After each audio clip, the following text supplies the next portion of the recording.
Good afternoon. Welcome to the 2023 Gulf Coast Children's Book Festival. And I'd like to welcome our classes virtually this year. We hated that we could not be in person, but we're going to be back in person next year. So welcome to the broadcast. First thing, we got to take care of a few little details. If you are in a classroom and you are watching our broadcast, we need you to check in with us. So if you could please at this time sign into YouTube or Facebook and reply to this, make a comment on YouTube or Facebook with your school and your teacher name so that we know that you're on the broadcast. Now, make sure you start all your comments with the school and the teacher name. Now, if you don't want to sign into YouTube or Facebook, that's okay. If you would send us an email to festival@bgcsouthl.org, and we will know that you are on the broadcast. Now, there is one important thing. We are going to do some giveaways. In order for you to enter the giveaways during the broadcast, you have to comment on YouTube and Facebook. So make sure you're signed in and make sure you reply with a hashtag with the keyword that we're going to tell you. So at that time, one other little detail, we are going to be doing some giveaways during the broadcast. So when you see this come up, we are going to be doing a bonus question. So teachers, when you see the bonus question pop up, get your typing fingers ready because you are going to need to comment with the correct answer for the bonus question. So we ask you to go on a little bit of a scavenger hunt, and we also ask you to tell us about your favorites. And we got so many good replies that I just had to show you some of them.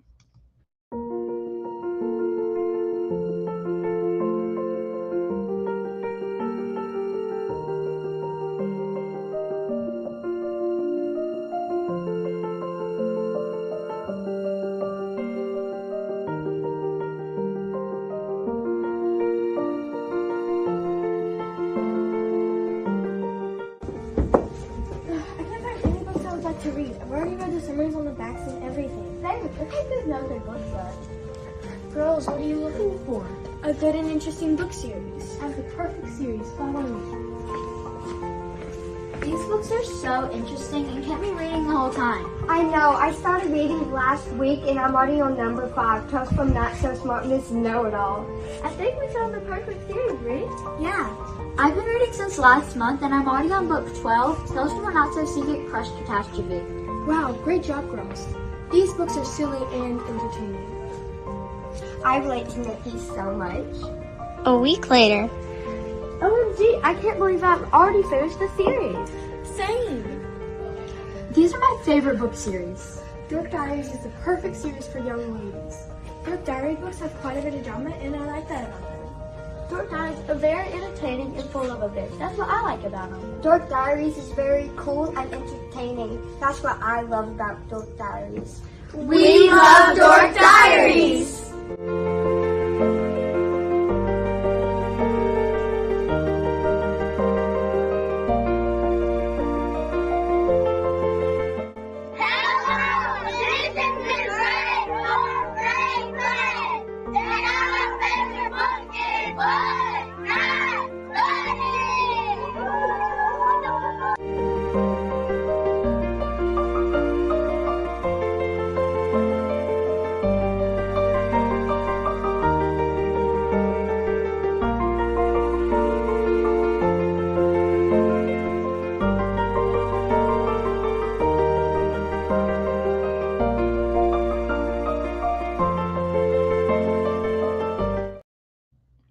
I thought your favorites were just awesome, and I was so encouraged to see how excited some of the students were about the books that they are reading. Now, I would like to give a big congratulations to Miss Freeman's class from J.E. Turner and Miss Ray's class from Craighead. They are the two teachers that sent in the wonderful videos that you saw. And I would like to give each teacher a $50 gift certificate to Scholastic to buy books for your class. So thank you, Miss Freeman and Miss Ray. Now, I think before we get started real quick, I think we need to give away something. So we are going to have a bonus question. So teachers, get ready. Here is your bonus question. In the Diary of a Wimpy Kid, what is the name of Greg's older brother? The first class to respond with the correct comment of what is Greg's older brother's name. We're looking in the comments. I need somebody to hit in here with the correct answer. Oh, I see it.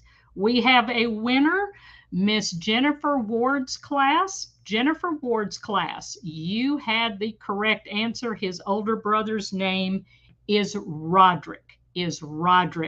Thank you so much, Miss Ward's class. You are going to win a free extra book for everyone in the class. So everyone in the class gets one free book from us. So thank you so much. At this time, I am so excited to introduce our very, very special guest for our program today. We have with us today Miss Margaret Peterson Haddix. Miss Haddix, hello there. How are you? I'm good. How are you doing? I am good. While I have you up, I'd like to bring in just real quick 2 of our classes so they can wave and say hello to you. I'm going to bring in Miss Ray's class from Craighead Elementary School. Miss Ray's class, say hello to Miss Haddix. There you go. I think you're muted, Miss Ray. And then I would like to bring in Miss Olnick's class from Taylor White Elementary School. Miss Olnick, how is your class? Hi, say hello to Miss Haddix for you. Okay, we are going to bring them down. Miss Haddix, like I said, you have been so gracious to join us today, and we are so excited to learn about some of your books and some of your experiences as a writer. Sure. How did you first get started as a writer?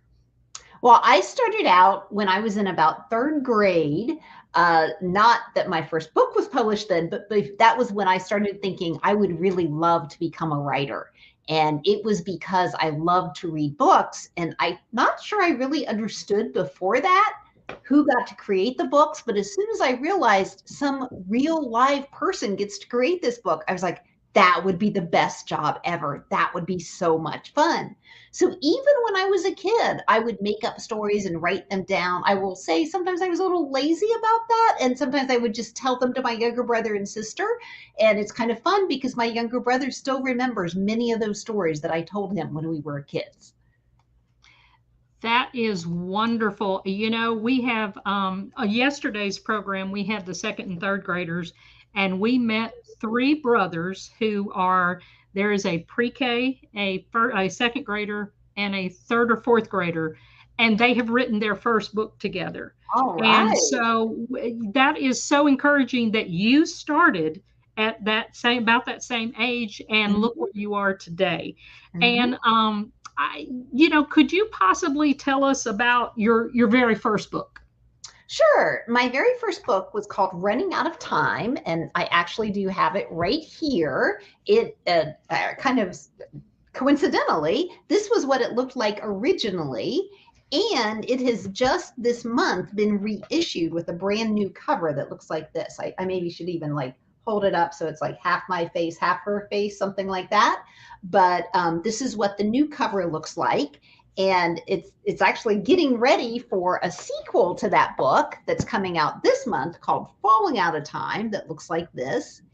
And Running Out of Time is about a girl who's growing up in what she thinks is just an ordinary village in the 1800s. And then a bunch of kids in her village get very sick, and her mother pulls her aside and tells her a big secret, which is that it is not the 1800s, it's the modern world, but they're in what is called a historic preserve. And for some reason, the mother doesn't understand, the people who run the village are not letting them have access to modern medicine.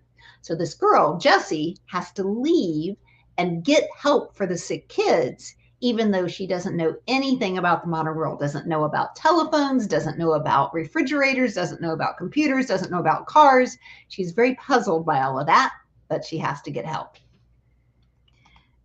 That is amazing. We live on the coast here in Alabama, and when we have hurricanes that come through and the electricity goes out, it's almost takes you back in time because you don't have those modern conveniences to use, and people have very big difficulties with that. Would you say that when you wrote your first book, did you have any inkling that you might reach the status that you have reached today with your books? No, when I wrote my first book, I was just ecstatic to be able to get my first book published. Like that was, sometimes it's good to only have small goals that you don't overwhelm yourself too much. That I was just like, please let me be able to get this book published. Please let me be able to have people read it. And so now I have when Falling Out of Time comes out, it will be my 49th book. I have written multiple series. I've written multiple books, and yeah, I daydreamed a lot about what it would be like to be a writer, but I did not imagine that I would end up writing so many books. It is amazing that you have 49. You see some authors, like you said, they are so happy and thrilled when they get that first book off the ground, and now here you are, almost 50 books that you have put into the world out there, and they are enjoyed by so many. I'm going to, if you don't mind, kind of a break, I'm going to throw it to Miss Olnick's class and go ahead and take a question from them. We do want to hear some more from you about your books, but I thought this would make a nice break from Miss Olnick's class to ask a question. Miss Olnick, do you have a really good question from one of your students? Anybody have a question? Oh, we've got one right there. What was your most popular book?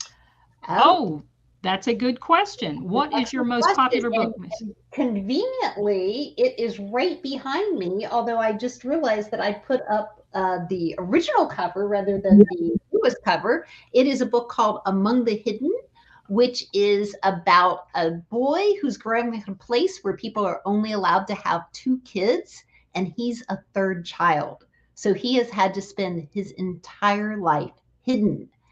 And then his parents are forced to sell the land that's very close to where they are, and a bunch of new houses go up.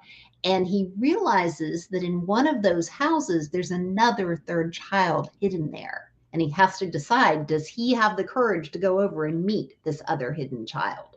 So that's Among the Hidden.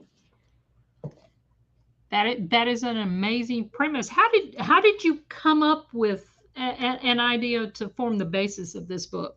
Well, it grew out of something very simple, which is that when my own children were 1 and 3, my husband and I were trying to decide whether or not to have a 3rd child. And one of the issues that we started thinking about was the fact that is overpopulation a problem? We knew that in some countries there are population laws that people can only have, for example, in China at that point, people were only allowed to have 1 child per family. And thinking about it in the context of trying to figure out whether to have another 3rd child ourselves, it was kind of like, wow, that would be really odd and really hard to deal with. And what if somebody had a child more than what the limit was, and then they had to hide that child? And so I thought that would just be a very interesting thing to write about. Wow, I would be in trouble. I came up from a family of 6 children, and I was number 5, so that would be a problem for me. Okay, how about we toss it to Miss Ray's class and see if one of Miss Ray's students has a question. Hello, Miss Ray's class. How are you? Good. Okay, Miss Ray, do I have a good question from one of your students? Okay, who would like to answer the question? Okay, Dion. What inspired you to write your first book?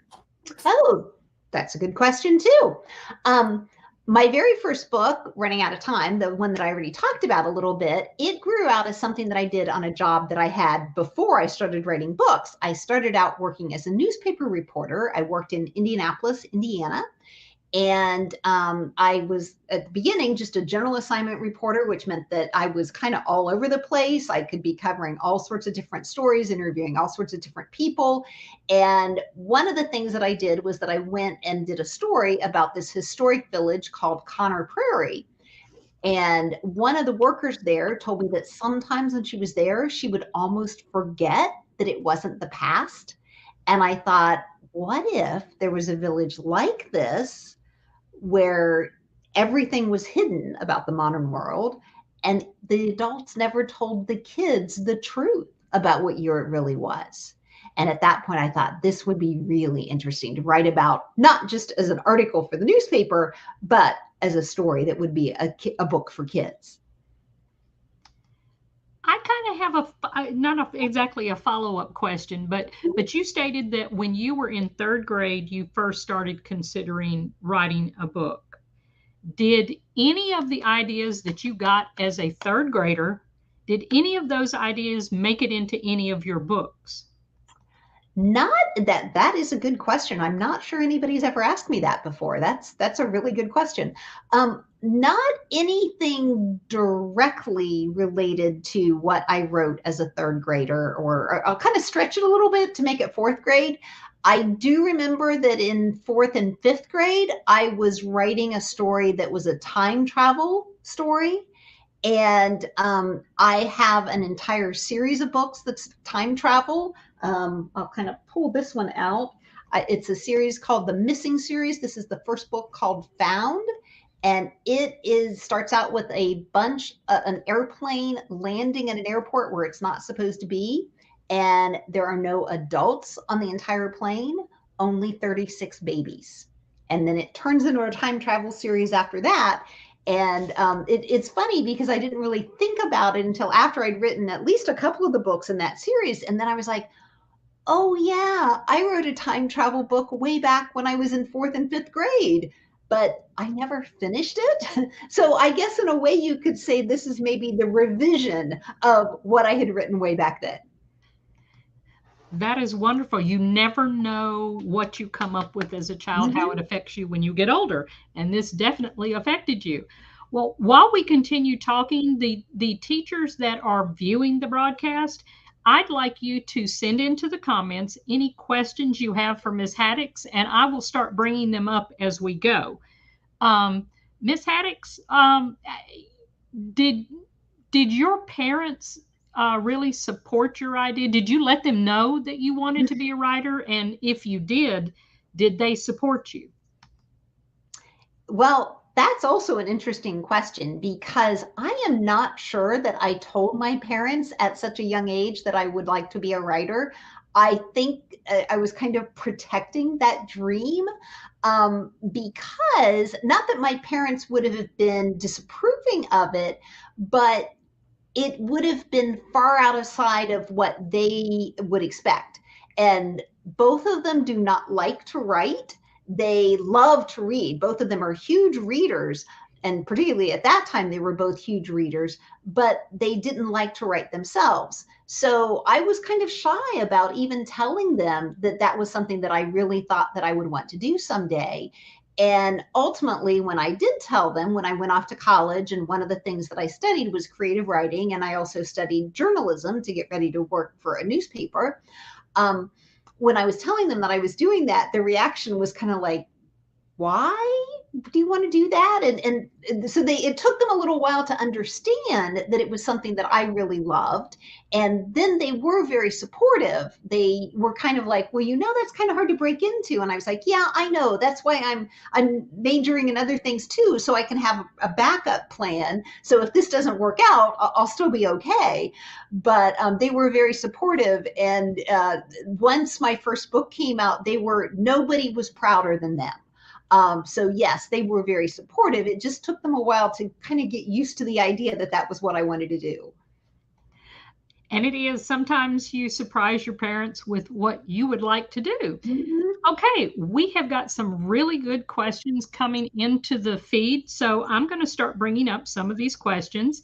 From Miss Phillips' class, what is the last book you wrote? Well, I'm not sure if it counts yet because it's not totally done. I have a series of books that's called The Mysteries of Trash and Treasure. And let me find, here's the first book in the series, which is called The Secret Letters. And the second book is coming out this fall. It's called The Ghostly Photos. And then I have just finished writing the first draft of what will be the third book in that series. I'm still kind of playing around with the title. For a while, it was called The Mysterious Key. Then I called it The Stolen Key. Another idea I have is The Dead Man's Key. I'm not quite sure what title is going to stick on it. Still kind of playing around with that.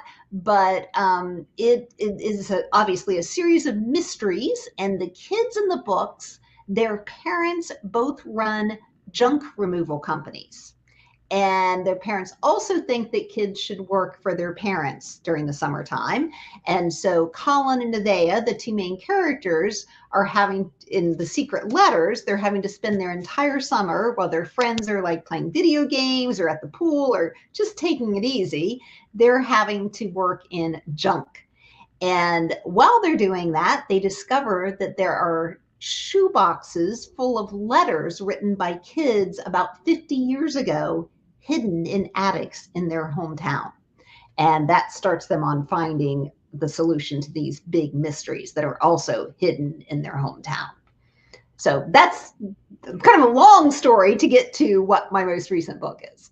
Okay, I can't wait to read that one. That one sounds really interesting to me. Okay, this is one I'm sure you've heard before, so you probably have a good answer to this. This is from Miss Ward's class. What is the favorite book that you have written? Well, that is actually the question that I get asked the most, but I don't know that I have a good answer because I don't actually have a favorite out of the books that I've written, partly because I've written so many. I think it's hard to choose between 48, 49 of anything. But also because I kind of feel toward my books the same way I feel toward my kids. And I would not want to hurt any of the book's feelings by choosing a different book. That would just be way too sad. Well, we're going to build on that question. And I don't know that maybe this is one you haven't been asked from Miss Freeman's class. What is your least favorite book?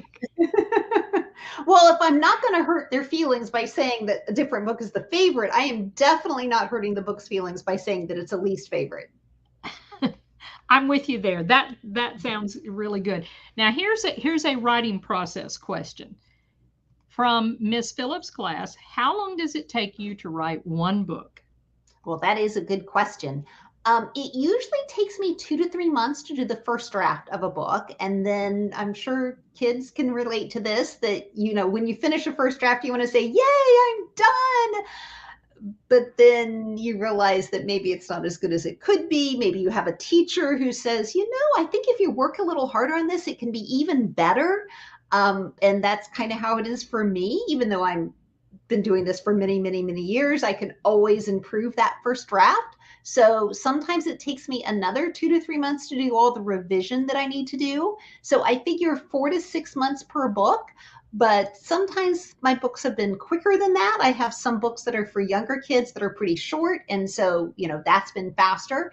And then I have some books that are for older kids and that especially ones that have taken a lot of research time. So sometimes it takes a whole year or even more to do a book. I know in the writing process, some books are naturally more difficult than others, be it for the research or for the subject you're having or the complexity of the characters. And it's not exactly a what's your favorite question if you look at it from that aspect. Mm-hmm. But from Miss Freeman's class, oh, that's the wrong one. From Miss Johnston's class, what is the book that you are most proud of?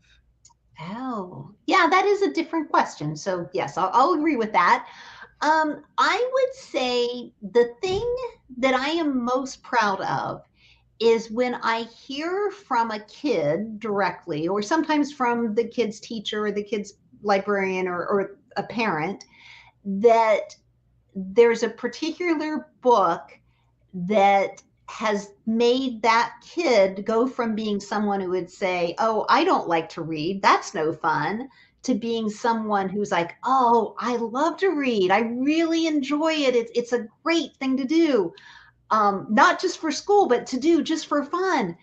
And I love hearing that from kids and teachers and parents and librarians, because I love to read so much, and I'm glad when somebody else I can share that enjoyment with others. And the book I hear that about the most is Among the Hidden. It's the one that I've heard the most people say, you know, I wasn't a reader, and then I read this book, and now I love to read.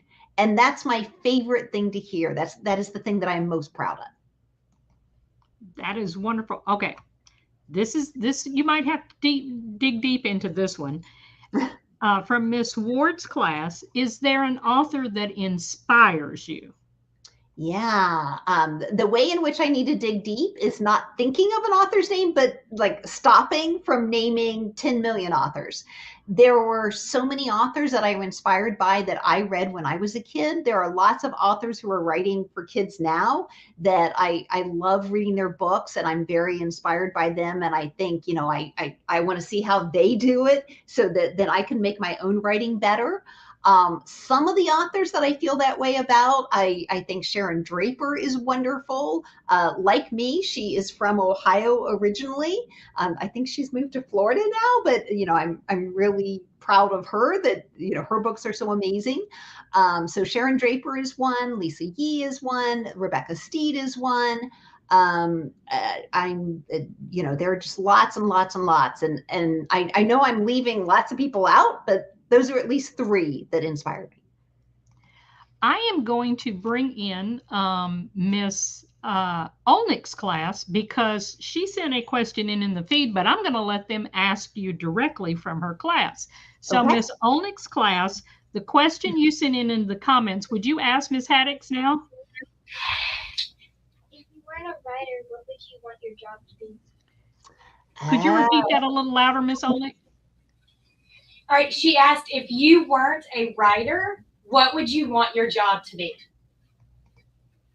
Well, it's funny that you asked that, because every job that I have had since the summer after my freshman year of college has had something to do with writing.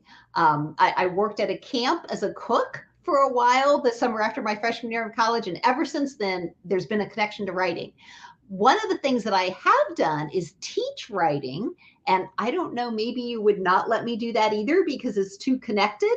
But probably if I couldn't be a writer, I would want to be a teacher of some sort, because I have done that and I really enjoyed doing that and appreciated having that contact with kids.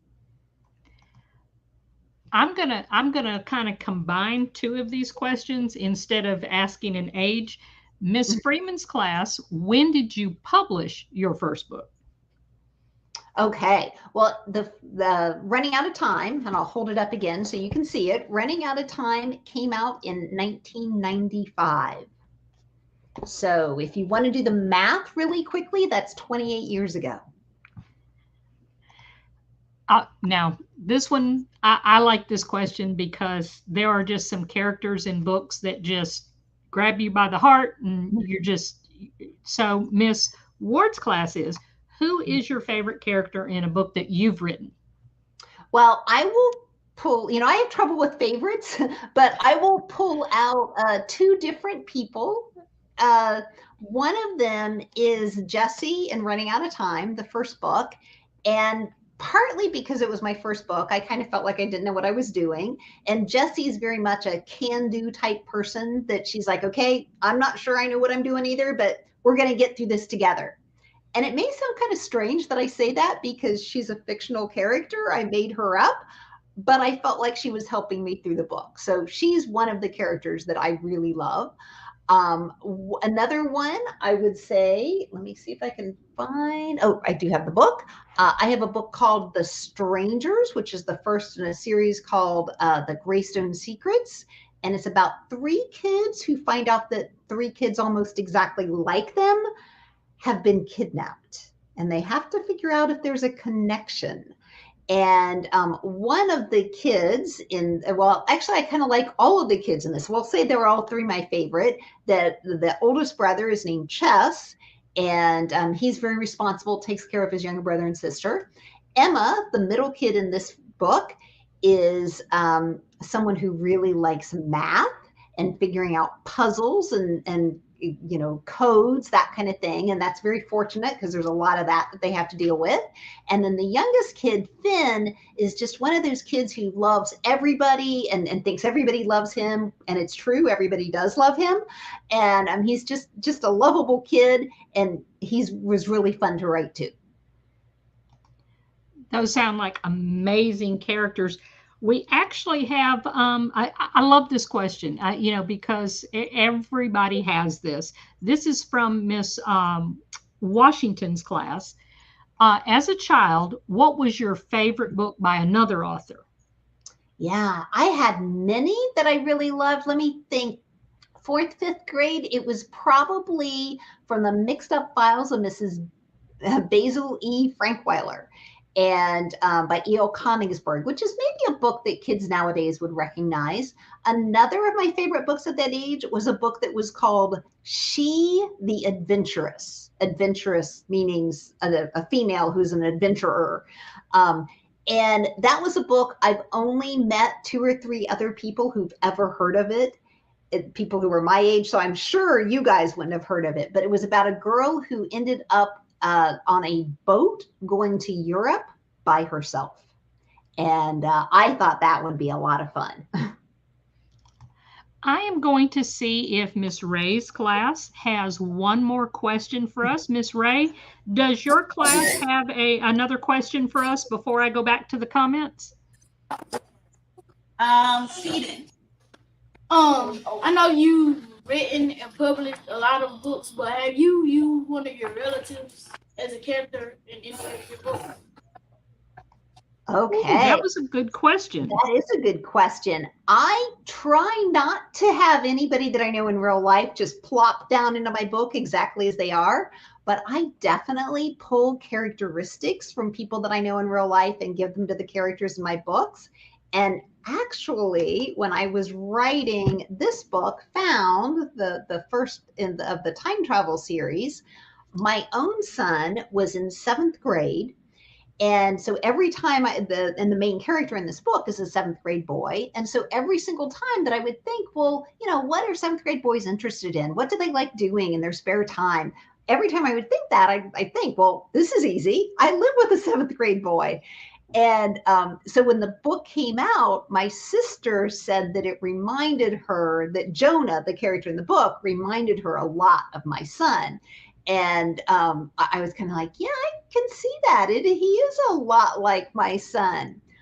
I do not think that when my son was in 7th grade, he was traveling back and forth through time and ending up in really dangerous situations in the past and having to run away from dangerous people and, like rescue people who were in danger.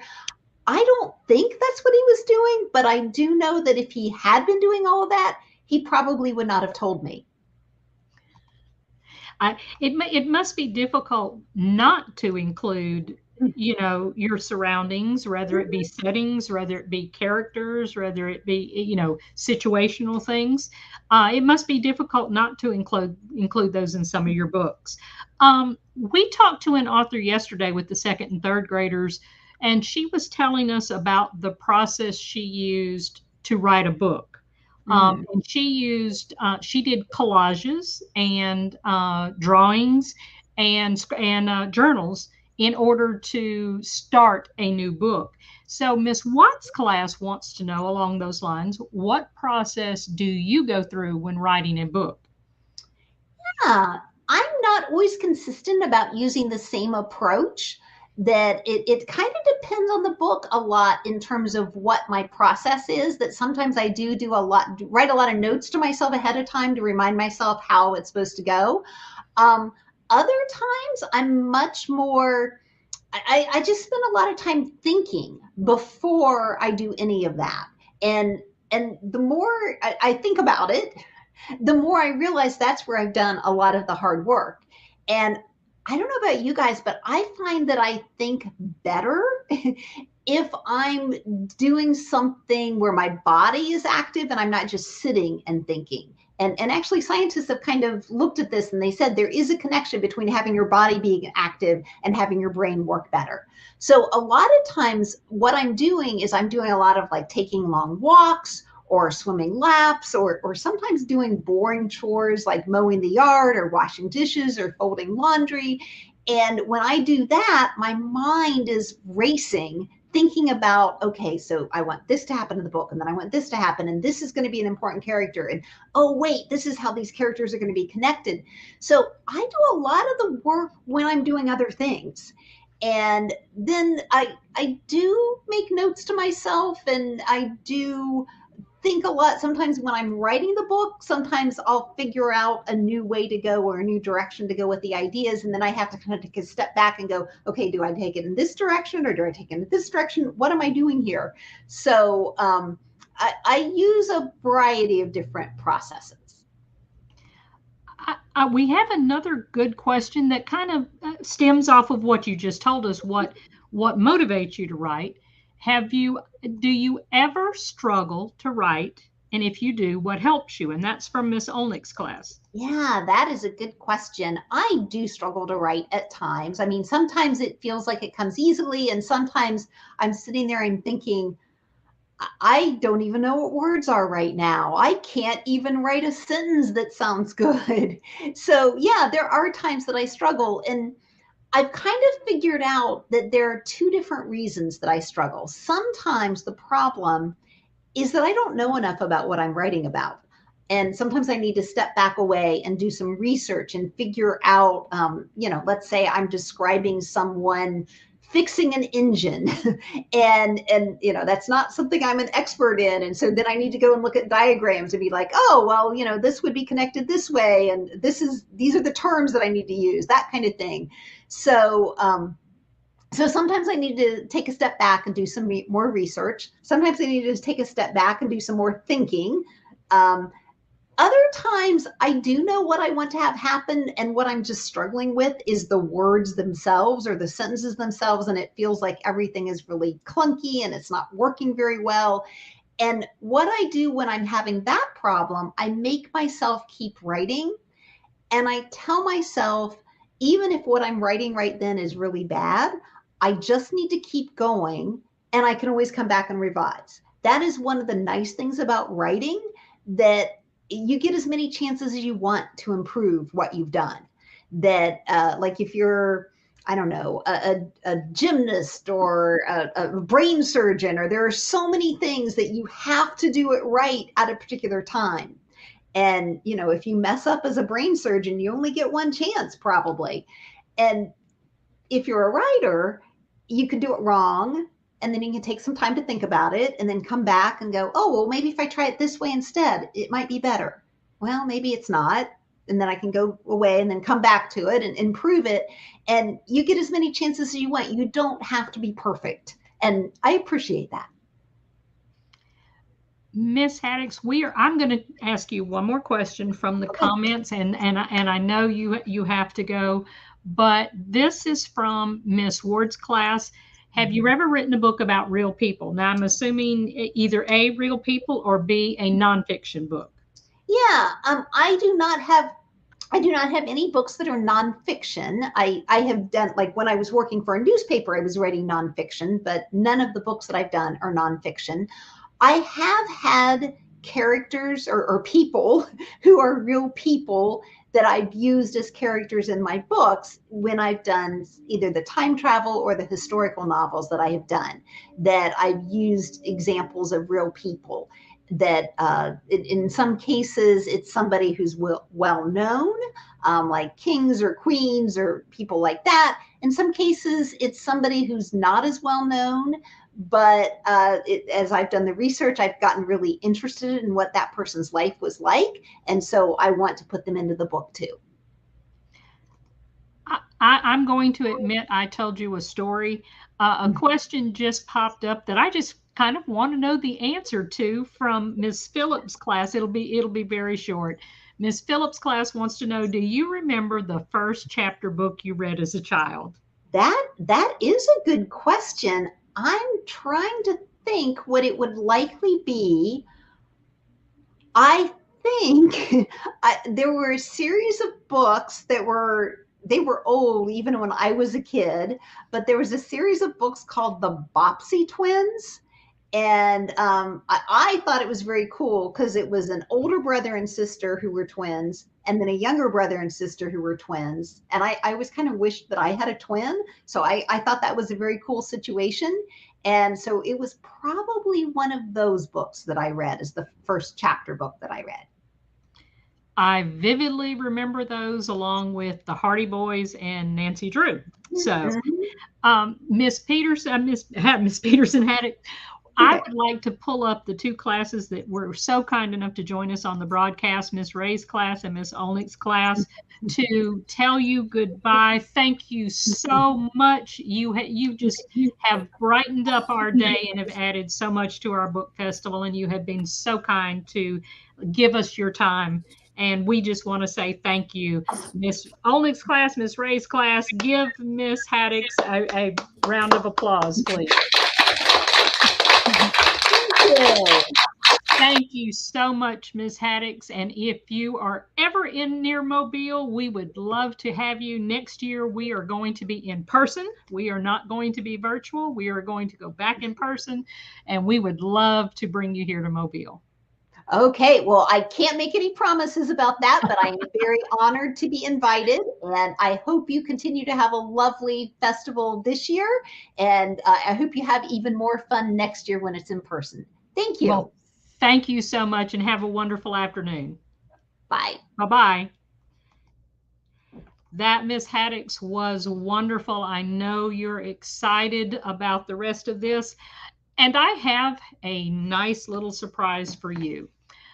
In honor of Miss Haddix being our guest, we are going to give away 2 class sets of Dexter the Tough, which is one of her books, Dexter the Tough. So, teachers, if you will, in the comment section, if you will send in your school teacher name and respond with the keyword Dexter, we are going to do a drawing in just a few minutes and give away 2 sets of the Dexter the Tough. Now, we also had you going around your school searching for some particular people with some particular books. You have so many children, you have so many adults in your life that are supporting your reading and your school, and I wanted them to meet you, and I wanted you to meet them. So I would like to show you in your school who supports you.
I thought those pictures that the teachers sent in were just wonderful, and we had 2 winners. I decided to give away 2 winners, and the winners were Miss Ray's class from Craighead and Miss Freeman's class from J.E. Turner.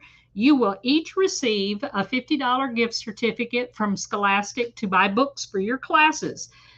Okay, I told you that we are going to give away a class set of books for from Miss Margaret Peterson Haddock's Dexter the Tough. So I am going to make the draw right now, and here we go. The winner is Miss Johnson's class. Miss Johnson's class, Tilia Johnson. Your class, everyone in your class will receive a copy of Dexter the Tough. Dexter the Tough. Thank you so much for that. And, you know, I'll bet we need to give away a few more books. How about we do, let's say another bonus question. Okay, teachers, here we go. Let's see who can give me the first answer for this question. In this book, Nick invented a new word for pen. For pen. What is the name of this book? This is a little, oh, we got it right off. Miss Olnick's class got Frindle. Frindle, they got it right off. Congratulations, Miss Olnick's class. Your class, I think they need to receive, you get a class set of 10 books for your classroom library. So, Miss Olnick, you will get a class set of 10 books. Now, we are also going to do a bunch of giveaways via, we have a wheel. Your teacher sent in all of your names for giveaways. And what we are going to do is, after the festival is over, we are going to start drawing names with the wheel. But we have some giveaways that we are going to do right now while we have you on the screen. So, I don't know, let's do another bonus. So, this bonus question is, and it really has 2 possible answers, and I will accept either one of them. So, before I show the question, there are 2 possible answers that are all correct. So, finish the title, The One and Only, and there's 2 possible answers. The One and Only. Let's see. Oh, we got it. And it was Miss Olnick's class again. The comments came in so fast. Miss Olnick's class again. The One and Only Ivan, and the sequel to that is The One and Only Bob. But so I would have taken either Ivan or Bob. So Miss Olnick's class, I think y'all ought to receive, everyone in class gets an extra free book. So everyone in the class gets an extra free book. Miss Olnick is fast on that, on typing now. So let's do one more bonus, and then I have another short video to show you. So bonus questions, here we go. Now, this one is easy. This question is, finish the title, Cloudy with a Chance of. Here we go. We got an answer, some answers coming in. Who do we have? The Cloudy with a Chance of. Here we go. Miss, let's see, right here. Miss Phillips' class, you got it. Cloudy with a Chance of Meatballs. Miss Phillips' class, I think you need a 10-pack of books, a 10-pack of books like this for your classroom. So, Miss Phillips, you are going to get a 10-pack of books. Now, we do a program called Let's Read Mobile, and I had a wonderful volunteer read us a story that I think is very, very interesting, and I think you will enjoy it. So, let's play.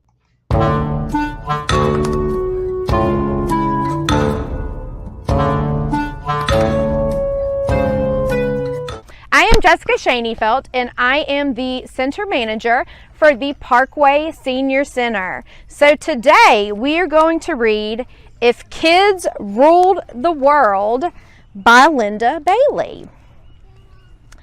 If kids ruled the world, every day would be your birthday. Birthday cake would be good for you. Your doctor would say, don't forget to eat your birthday cake so you'll grow up strong and healthy.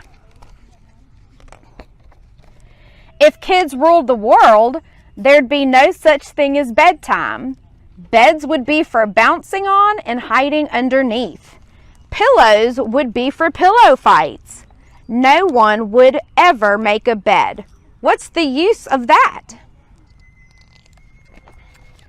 If kids ruled the world, the monster in your closet would be scared of you. Anytime you wanted, you could sneak up and yell boo. You'd hear a scream, then a thump. That would be your monster fainting. You could wear anything you'd like. A t-shirt, a tutu, a tuxedo. You could even wear your underwear on your head. Not that you'd want to. If you felt like going somewhere, you'd have your own thingamajiggy to get there. You could have a thingamacycle, or a thingamacopter, or a thingaballoon. If you wanted to travel a long way, you could take a pirate ship. And if you wanted to travel a really long way, 5, 4, 3, 2, 1, blast off! You could have all the pets you like, any kind. A kangaroo, an elephant, a grizzly bear. Well, maybe not a grizzly bear. Every prince would have a castle, and so would every princess. And everyone could be a prince or a princess.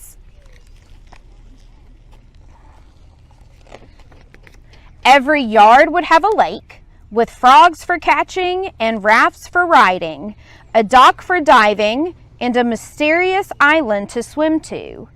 And what would you find if you followed a map?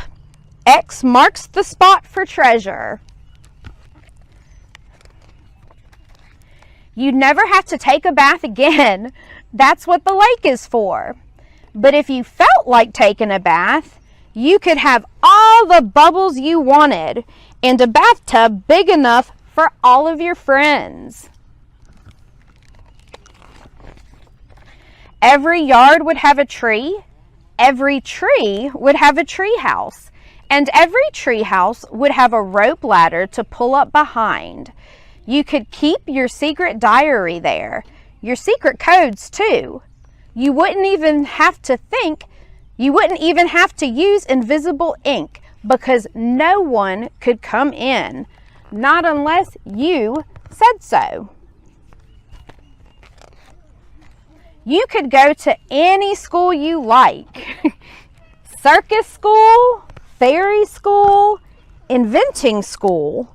Lots of kids would go to recess school. I would go to recess school. If kids ruled the world, all the sidewalks would be trampolines. All the cars would be ponies, and dinosaurs would live in the park. And no one would ever forget how to play. No way. Not even if they turned 106 years old and lost all of their teeth. There'd be plenty of play for everyone if kids ruled the world. And there is our kids ruling the world with our seniors. I'd like to thank the Parks Department for helping us with our Let's Read Mobile project.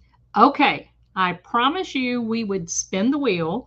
So I'm going to show you the wheel and we are going to spin it, and this student will win a box set of Rick Riordan books. So here we go. The student that has won a set of Rick Riordan books is Jamie from Miss Freeman's class, her second class at J.E. Turner. So Jamie at J.E. Turner has won a box set of Rick Riordan books, and I will bring those to you, Jamie. Now, we are going to be giving away so many things. I have comic books. If you're into Darkwing Duck, I have Darkwing Duck. I have Catwoman.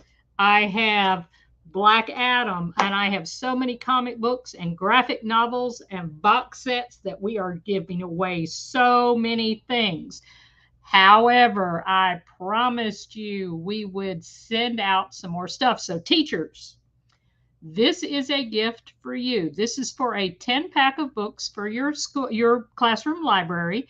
If you will send in the comments your school teacher name and the keyword teacher, include the hashtag, but the keyword teacher, and we will draw for that in just a minute. We will draw for that.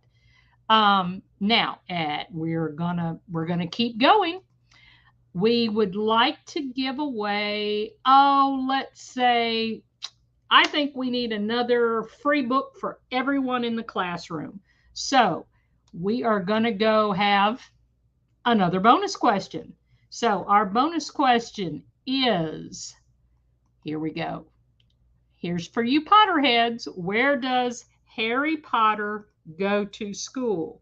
Where does Harry Potter go to school? And, Miss Olnick, the woman's good. Miss Olnick got it again. They go to Hogwarts. They go to Hogwarts. Miss Olnick, you're quick on the button there. Now, I did some drawing while we were going through the video, and there is Miss Turner's class at J.E. Turner. Miss Turner's class, you are going to win a 10-pack of books for your classroom. Oops, got some of them upside down. A 10-pack of books for your classroom library. 10-pack of books for the library. Now, I'm going to go to, let's see who is the winner from the giveaway. Here we go. We are going to draw right now.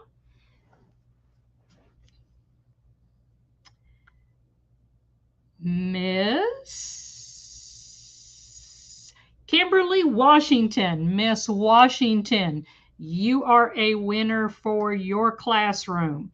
You are going to be one of the winners. I think we can probably do, I'm sorry, I made a mistake. It was Miss Freeman's class at J.E. Turner that won just a few minutes ago. We will do one more drawing for the second set of Dexter the Tough books.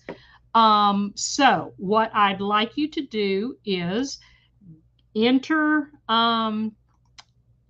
keyword Dexter, and we will pull, and make sure it'll be a different winner. So if we pull the same winner, we will go to a second one. So on the second one, we are going to do Dexter. So pull in the comments, Dexter, and we will start collecting them. And we will pull that up in just a second. We're just about out of time, but I do want to make this last giveaway for the second set of Dexter books. So let's see who the winner is for the second set of Dexter books, and let's draw.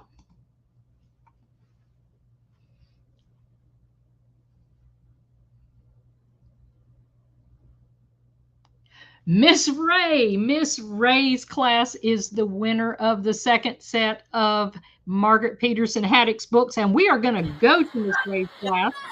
Miss Ray's class. You won. That is awesome. Okay, everyone in the class is going to get a copy of Dexter the Tough. Dexter the Tough. Congratulations, Miss Ray. Now, sadly, we are out of time. This hour went so quickly, so quickly. Thank you so much, every class, every student, every teacher that joined us today. Thank you so much to Ms. Haddix, Margaret Peterson Haddix, for donating her time today. She was such a wonderful author. We want to encourage you, listen out for next year, because we are going to be back in person at the fairgrounds. So teachers, plan on using us as one of your field trips next year to the fairgrounds. And until we see you next time, read, read, read.